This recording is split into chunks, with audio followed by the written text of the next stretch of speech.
¿Sabías que el árbol de Navidad en realidad no es pagano? Como paganos, no podemos seguir romantizando los hechos, sino que por el contrario debemos profundizar en ellos para conocer mejor nuestro pasado ancestral y evitar así la desinformación o la divulgación de cosas que no son ciertas y que muy flaco favor le hace a nuestro colectivo. Y en este caso en particular, no es novedad que se encuentre por internet información que dice que el árbol de Navidad tiene un origen pagano, que fue el árbol consagrado a Thor o que representa a Yggdrasil, entre otras cosas. Pero lamento informar que la cosa no es tan así. Vamos con los hechos. Quizás todas estas teorías de que el árbol es pagano surgen en este famoso relato de San Bonifacio, un cristiano del siglo VIII, que el relato nos narra que cuando él llega a las zonas germánicas, ve que los paganos tenían un árbol consagrado a Thor, el árbol del trueno lo llamaban, y que justo se estaba por oficiar un sacrificio, el sacrificio de un niño allí, y que por esta razón Bonifacio detiene el acto, hace el corte de este árbol, demostrando que el poder de su dios era mayor al de Thor, y que luego de esto invita a la gente a celebrar con un abeto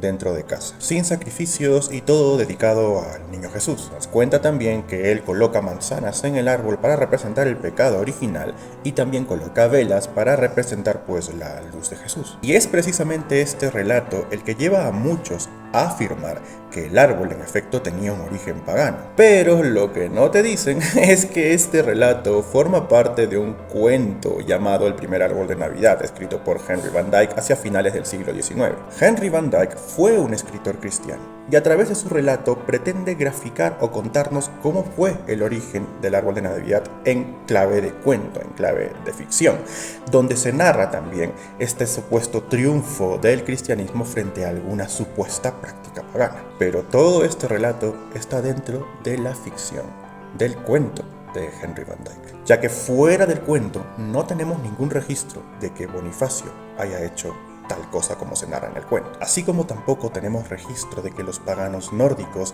hayan decorado arbolitos durante los tiempos del solsticio de invierno, como lo narra el cuento de Van Dyke. Ahora, ¿en qué se inspira o de dónde pudo tomar la inspiración Van Dyke para contarnos esto del arbolito? Aparentemente puede haber tenido su inspiración en estos árboles que representaban el árbol de la vida y del paraíso en obras teatrales allá por el siglo XVI. En estas obras, el árbol representaba el árbol de la vida del paraíso, y 3 siglos más tarde, Van Dyke le da el simbolismo o significado que hoy conocemos. E incluso sazonaría la historia con este relato inventado de que fue algo pagano que finalmente sucumbió ante el triunfo del cristianismo. Pero como vemos, esta teoría de que el árbol es pagano forma parte de un cuento cristiano de finales del siglo XIX. Por tanto, todas las referencias que tienen que ver con el árbol de Navidad las encontramos dentro del contexto cristiano.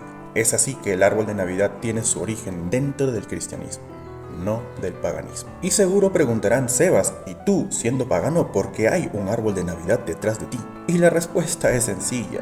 Hoy en día, tanto el árbol de Navidad como la Navidad en sí han trascendido de lo religioso y se han convertido en una fiesta netamente cultural a nivel global. Y en el siglo XXI, los paganos no somos mayoría ni lo seremos jamás. Por lo tanto, estamos conviviendo con la simbología de una fiesta popular que tu padre, tu madre, tu familia, tus amigos o cualquier mortal de a pie en su mayoría celebra. Y celebran no por el carácter religioso, sino por lo que actualmente conlleva esta fiesta, que está entre comer, beber, las vacaciones y sobre todo el compartir regalos. Y yo tengo críos en casa a quienes les gusta esta fiesta precisamente por los regalos. Es por ello que en casa hay un árbol de Navidad, aunque este no tenga ni un solo carácter religioso, sino que es un símbolo más de estas fiestas que de religioso poco o ya casi nada tienen. ¿Y tú?